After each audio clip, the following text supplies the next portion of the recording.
Okay, so nagbabalik tayo. Magandang gabi sa lahat. Okay, so ngayon meron naman tayong bagong laptop, no? Hindi bago pala. So, bagong unit, bagong customer, no? Asus, ang unit niya ay Asus X541S. Ito, X541S. So, naka-license siya into Windows 10. Maganda to. So, ang problema ng laptop na to, nag-overheat siya. I mean, pagka matagal na siyang ginagamit, nag-auto shutdown na siya, no? So, kailangan na naman siyang pagpahingahin ng ilang minutes or hours para bumalik na naman sa normal operation, no? So, ito 15.6 inch na laptop, X541S. 4GB ang RAM, Windows 10, 500GB na HDD. So ngayon, isosolve natin yung overheating niya, then at the same time i-upgrade natin yung laptop niya. So ang available lang natin ngayon is 256GB na it's a Hikvision SSD. Then yung lumang hard drive niya dito natin lagay sa external case para magamit na yung hard drive. Alright, so isa na natin.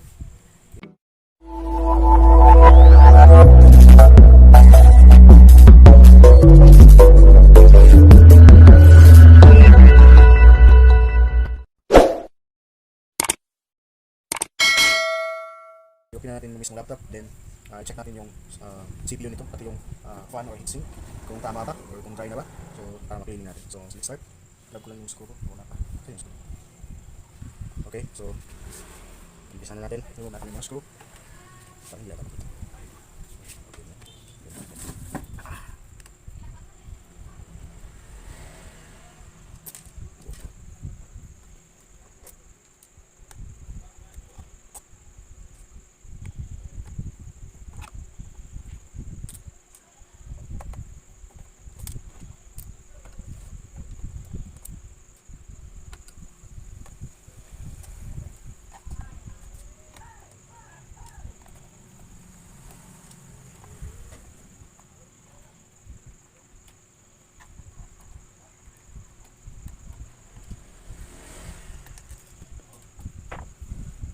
See, mga screw, okay, yan, dito.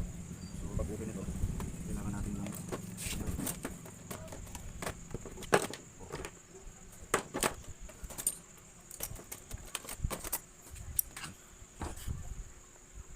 so dandahan lang tayo kung saan tayo mag-start. Naka-paper natin.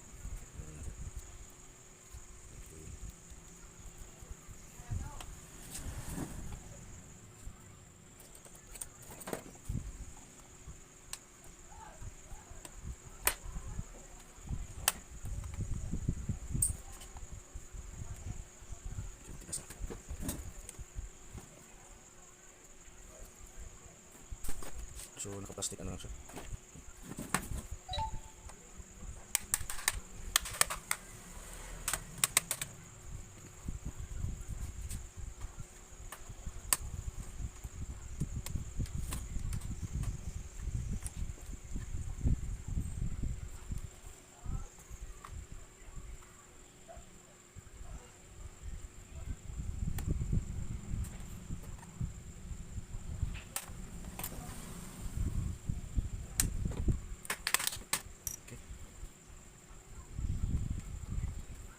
Okay, so dadaan mo sila yung flex.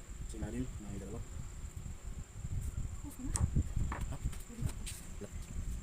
So sa left side niya may dalawang flex para sa mousepad and keyboard.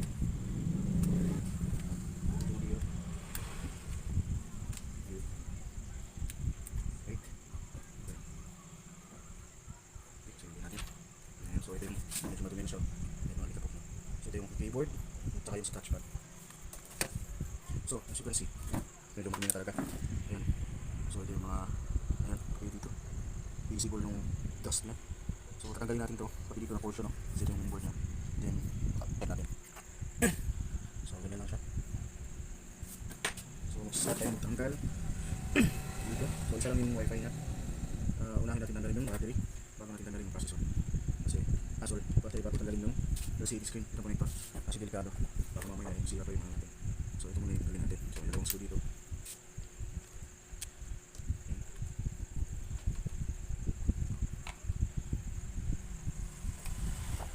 Okay. So ito. Tanggalin natin. Tayo.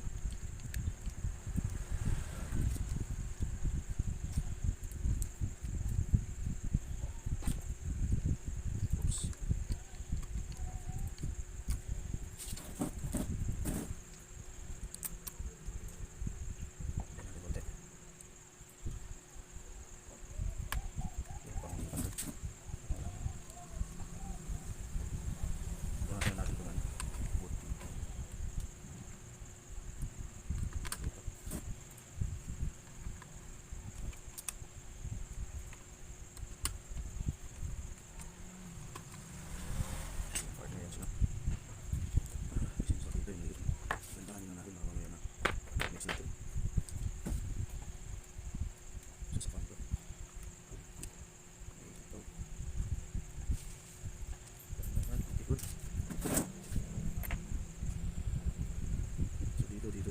Dito.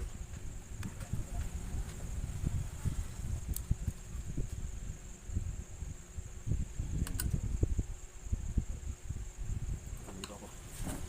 Dito naman natin yung side. Next ko dito. Dito next ko. Then next ko ngayon. Dito. Dito. Sorry. Dito. Dito. Yan. So may side tayo.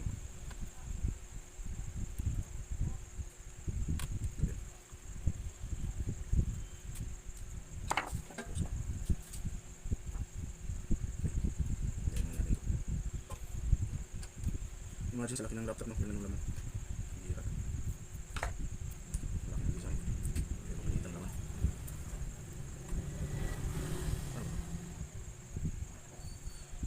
So, i-upgrade natin. Tanggalin na natin itong bakit ng hard drive. So, papalitan natin mamaya ito. Slide. Okay. Then, ito din. Ito. Ito. Dalawang tanggalin ko lang. Ayan. Ilang. Size mo kami, hindi natin ito. Yan dito. Walang problema, ground na naman. Okay, so, yan yun.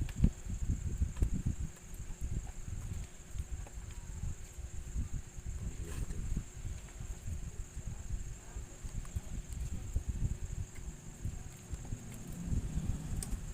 So, yan. Yan yung battery, hinanatan natin. Ito makuha. Okay. Okay pala siya. Yan lang. So, hindi natin tanggalin yun. Itong LCD niya. So, kailangan kung natanggal tayo, wala nakatanggal. So, ganyan lang. So, lock na natin ito. This way. Okay. Okay. So, ganyan siguro.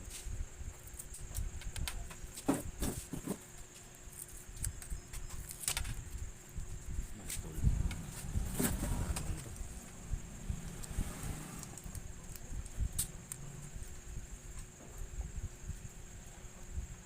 So, yun na lang natin, no? Para mahal natin. So, imagine, sumunod nga siya. So, ito yung board. May mga ano pa. Board cabinets pa. So, brush na natin.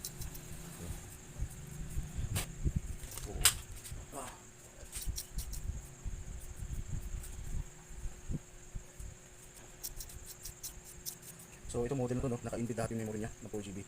So, hindi siya upgradable kasi wala siyang slot dito. Yung po. So, naka-inbit na siya, fix na, pati yung processor fix. So, wala na tayo ng SSD lang talaga pala kung hindi natin dito. There's, wala na. Hindi na pwede. So, next na gawin natin is, i-open natin siya, yung processor. Tingnan natin kung anong sa loob.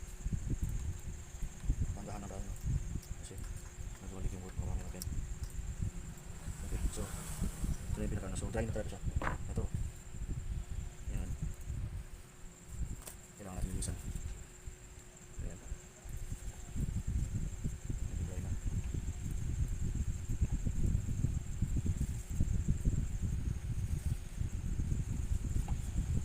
Okay, so lagyan natin yung thermal paste.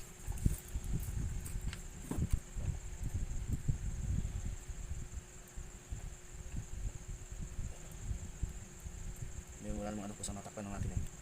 Okay na yun, may contact siya doon sa headset na. Yung problema na. Then linisin natin itong ano niya.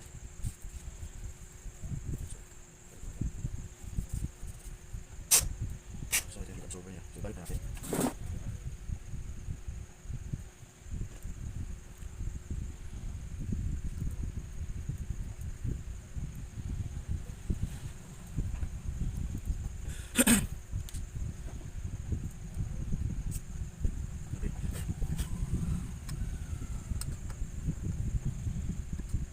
Alright, so level na natin. So lagyan mo natin sa gilid. Kasi linisin mo natin yung pinaka-surface na. Ito yung pan, isa natin. So yung mga ilog dito. Sounds good. So ito, medyo anong talaga. Tingnan natin kung may ka pa siya. So walang problema yung normal. Hindi ba lang dito sa ano.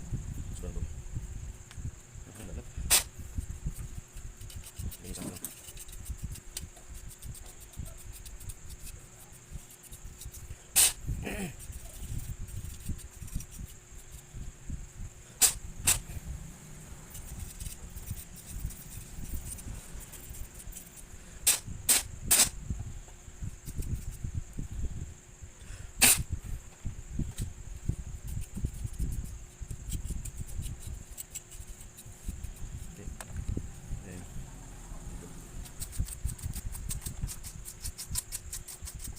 Grabe, nabuo. Nabuo.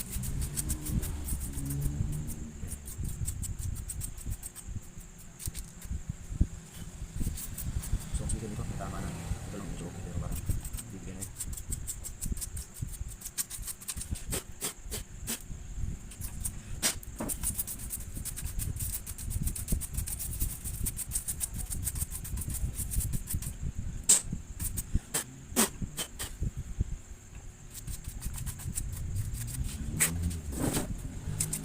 Okay, so I think okay na yun. Check. Right.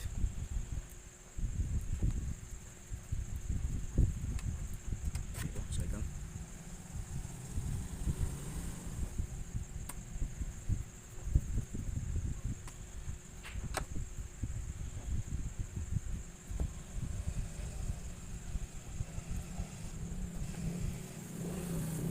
Yan yung board.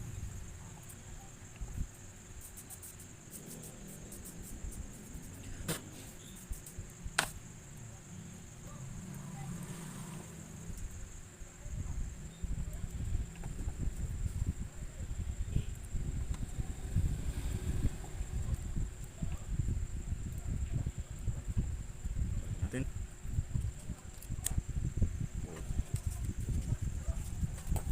Kailangan lang contact yung battery bago natin ikabit yung itong sa LCD. Hindi pwedeng may replace ng voltage kasi masisira yung LCD.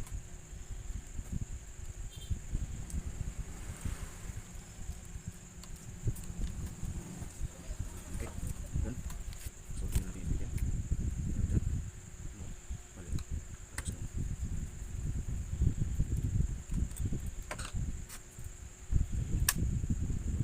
Push. Yeah. Balik. Okay, good. Yung magnet. So medyo malinis na. Malinis na pala talaga. Okay. So wala nang itabok. Then, ibalik natin is yung mga screw. Ito yung ito natin. Kung bumundo siya. Okay, perfect. Then, yung mga sensor.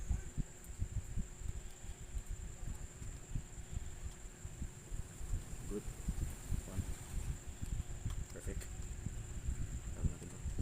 Right. Then,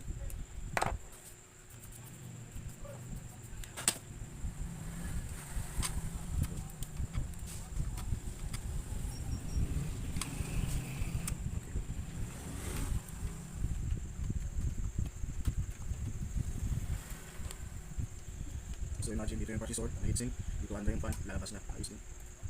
Okay yung style. Yung kalaki ng basic, parang ano lang ginawa nila ano. Konti na lang.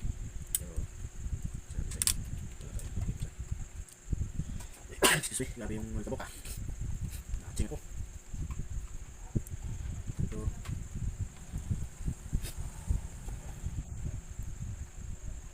Ay, dito. Dito pala yun.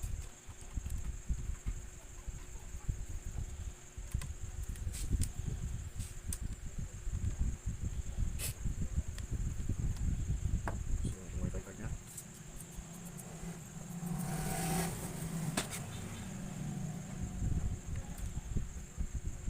So, kailangan pag hindi tayo pamilya, no? Lagyan natin ang marking. Kasi, hindi na pala yung suso. Pangit. Mahirap. Kailangan walang sobrang slow. Ano ba yan? Walang sobra, wala rin wala. Matawag natin yung ano, perfect yung kaya sa inyo.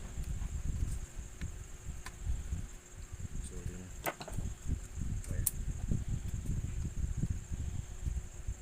Okay, perfect. So, last, gagawin natin is, ito, kasi sila tayo. So, i-open ko lang dito na siguro. Ayan po. Then, ayan natin ito. In case na subunin lang siya. Subunin din yung natin. Position. Okay. Subunin ko lang.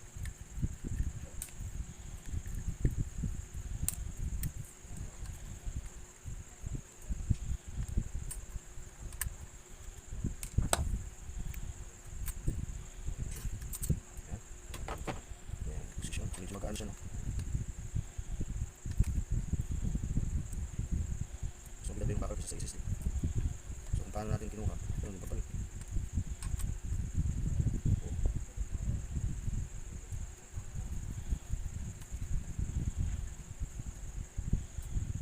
Wow.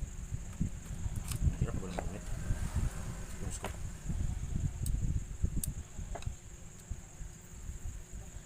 Okay. Anyway, okay lang.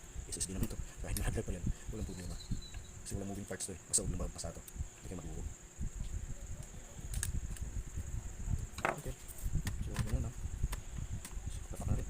Tapos lang bata ito. So, dito. So, dito. Wow, wow.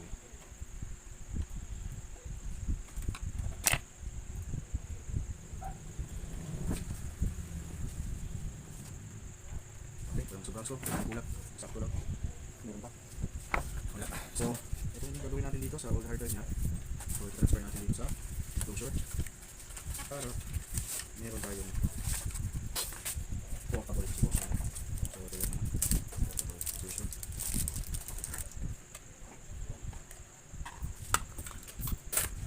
Okay, so ito yung 3.0 to. Ayun, salpak natin yan. Close natin. So, okay.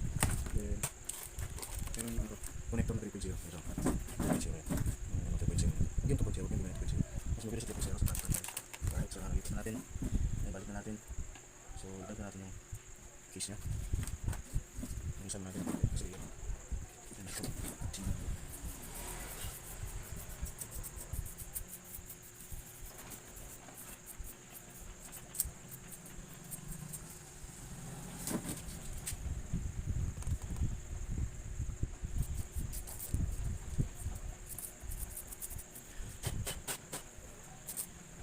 Tingnan natin ito. Mas paano ito piliin ko siya. Okay. Ito.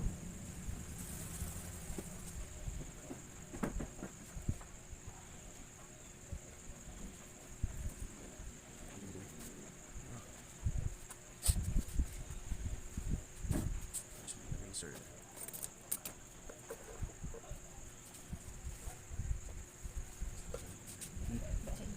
Check ko lang. Check ko lang na. Nakahide.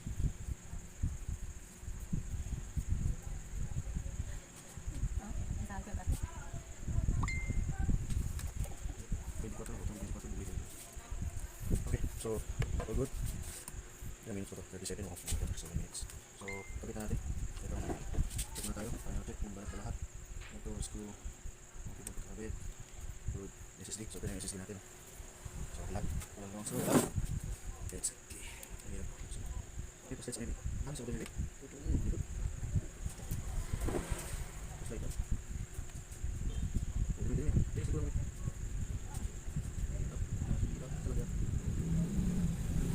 Ito lang kasi tikas niya. Kaya, susunod. Perfect. Yeah. Okay. Mas mama. Pumasok. Ayun. Mas mama.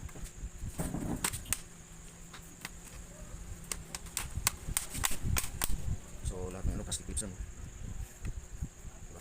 Check. Okay. So, okay, lock na natin. Perfect. Sige ko buya. So, yung file score, muna natin kung successful na to. So, power on. So, nag-display dito, no? May light dito. Ayan. Walang display. Meron na. Okay. So nag-auto, ano siya sa values na. So, ito yung 4GB yung RAM. Yan yung details niya. Punta tayo dito sa secure book. Hindi ko makita. Advanced. Ano ba ito? Okay.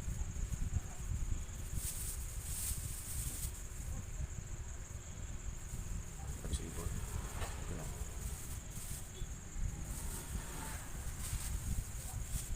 Ito yung display dito yung natin.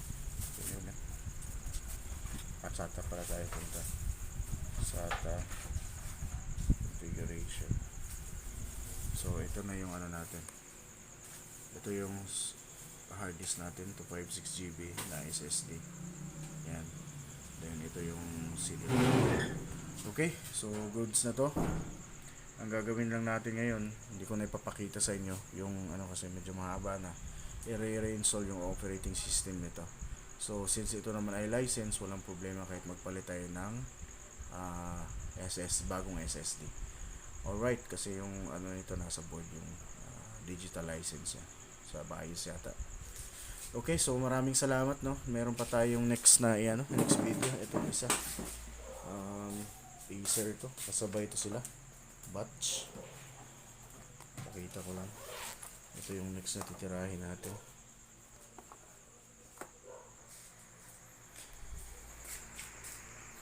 Okay, so ito na tanggalin. Baka mahulog. So, dito na po nagtatapos sa aking video. So, hindi pa po nakapag-subscribe, please subscribe to our channel, no? At maraming salamat po sa mga aking mga subscriber at sa patuloy na pagsuporta. Hanggang sa muli po, maraming salamat. Bye. So, itong laptop na to, no, kailangan natin replacean ng keyboard dahil itong power niya lang gumagana ngayon. Nakakundim na tong iba kasi ang nangyayari dito, kailangan mo munang i-press tong dito na side para mag-on siya. At the same time, pagka medyo matagal ay nagre-restart. So, ang gagawin natin is i-replace natin, pero medyo mahirap to, no? Dahil naka to dito sa case niya. So, tinanggal ko na yung screw. So, ito mga plastic niya.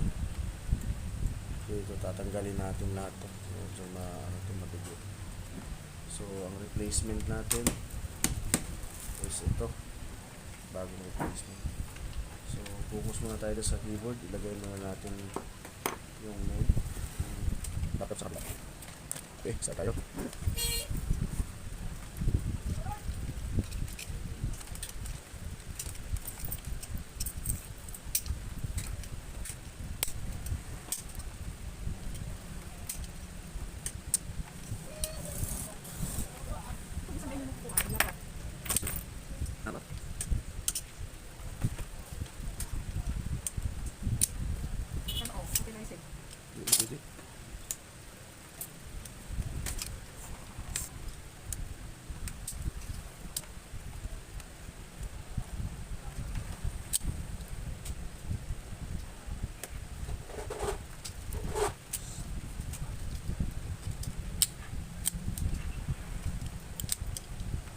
Sige lang ulit. Okay, let's go. Dami ito.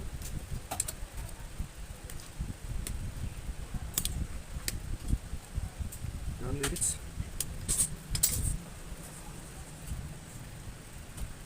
Okay.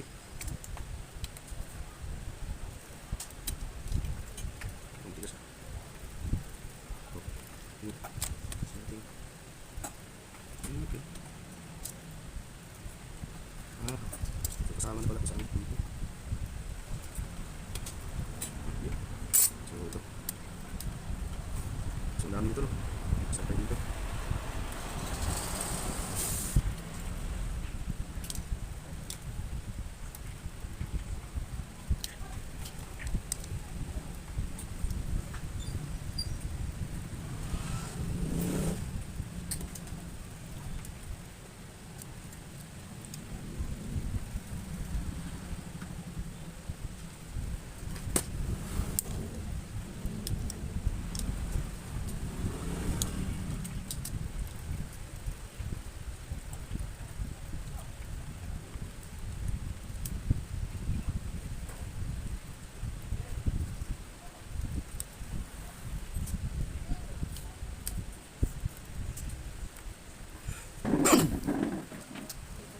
Ito, yung narinig dito, tapos dito. Tinanggal natin yung sinano. Para mas mabilis. So ito yung mga, ibalik natin yan, isusolder natin. So gamitin natin yung soldering, yung luma kasi masisira ng plastic. Yung mga waste natin na tips. Okay, so ito yung nangyat. So ganyan. So match ba? So sakto siya. Okay. So hanap na tayo ng tips ng luma. Okay, so may iron na tayo. Unit na. So ang gagawin natin, yung mga pinakas natin, ibablet din natin. So tulad dito, sige, ito na yung natin. I-solder natin dun sa luma, no? So ito. Okay. So ito. Tama yun.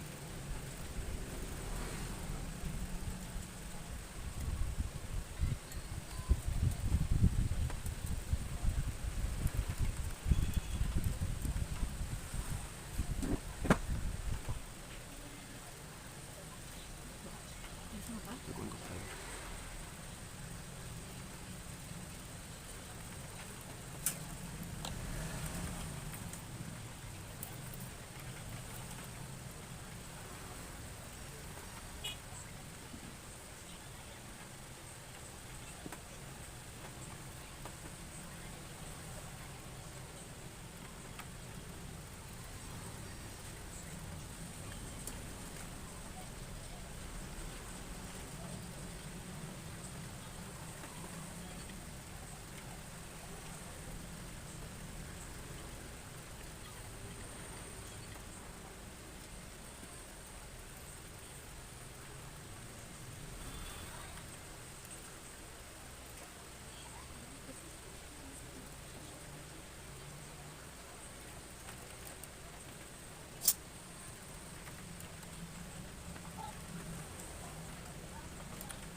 Okay. Ayan natin. Iba na. So nakahold na siya, no? Ito na lang.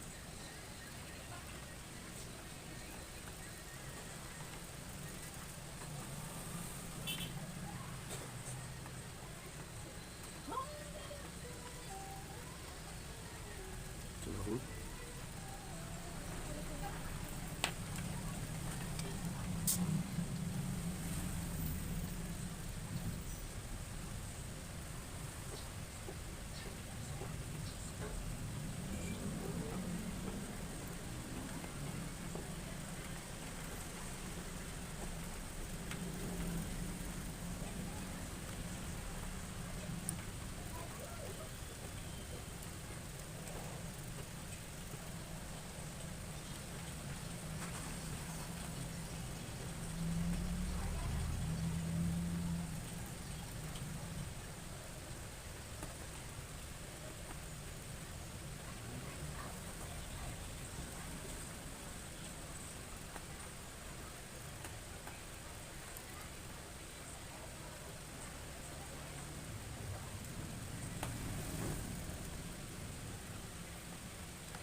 Oo, naubusan ito.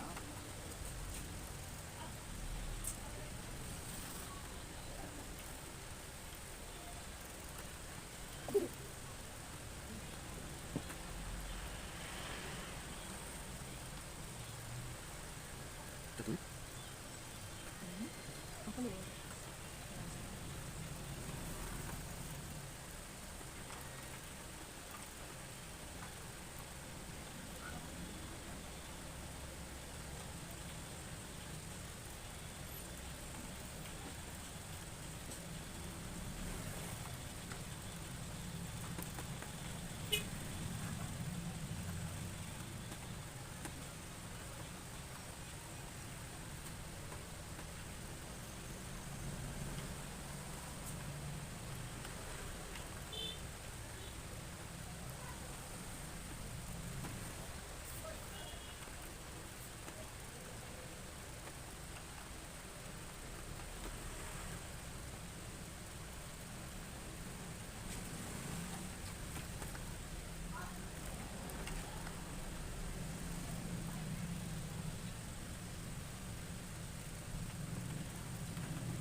Okay.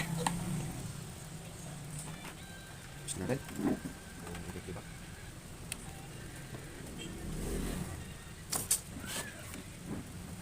So, check natin. So, yan kumagapit.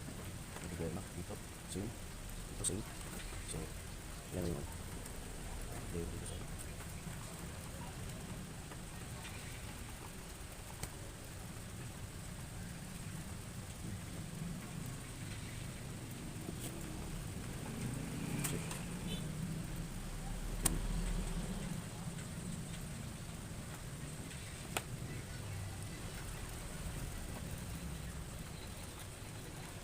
okay. So, done. Tignan natin.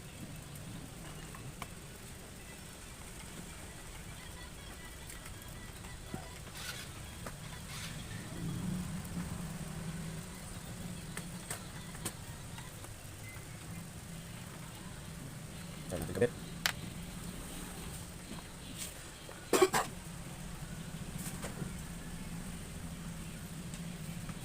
Okay.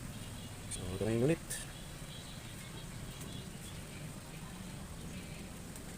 Siyempre po tayo kasi may voltahe yan. Dahil may battery.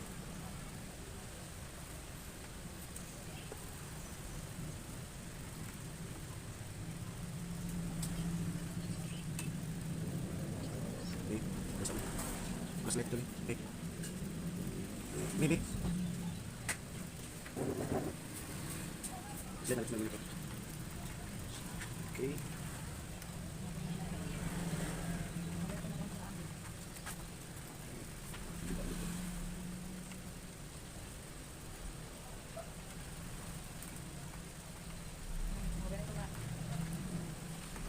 Ayaw ko lang. Ah.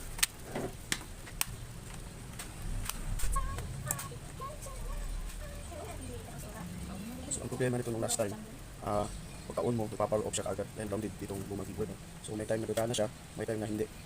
Then, kailangan mo pang request dito na portion para mag-on. Then, masya-shutdown din ulit siya. So, try natin ngayon. Power on. So, dito may power. So, yan, power siya. So, ang minsan nito, magsha-shutdown siya kung saan. Pero hindi naman ito overheat kasi hiningi na tayo ng processor. Nag-append tayo ng thermal paste. So, hindi ba lang may problema. So, itong susunod itong keyboard na yun. So, successful po. Try natin pala. Nung, ano nito? Keyboard. Keyboard. Saan na yung Windows? Microsoft Office. So, ito yung Microsoft Office, no?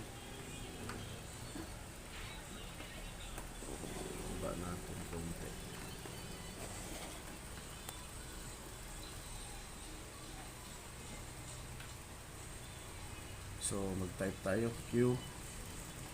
Agoy. Ba't wala?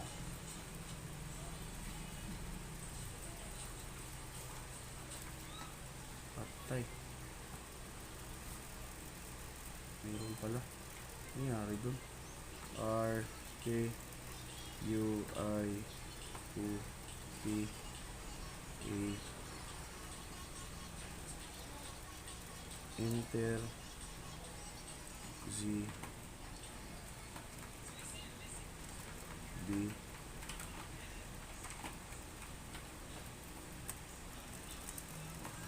caps lock,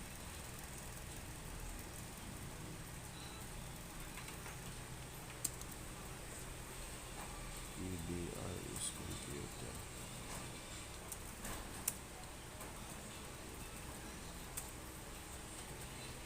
Okay, so far okay siya. Pero i-monitor pa rin natin to. Siguro mga 6 hours, 8 hours na ito turn on to kung nag-restart pa. So, ngayon, okay na yung mga keys niya. So, ulit. Kasi kanina hindi nag-ano eh. Parang nag-freeze. So, meron na. Q, W, E, R, T, Y, 1, 2, 4, 5, 6, 7, 8, 9, 10. So, okay na. Alright. Okay, so dito na po nagtatapos sa ating video. Salamat sa panonood. Sa mga hindi po nakapag-subscribe, please subscribe to our channel and click notification bell para updated kayo lagi sa mga bagong videos na i-upload natin. Hanggang sa susunod. Bye.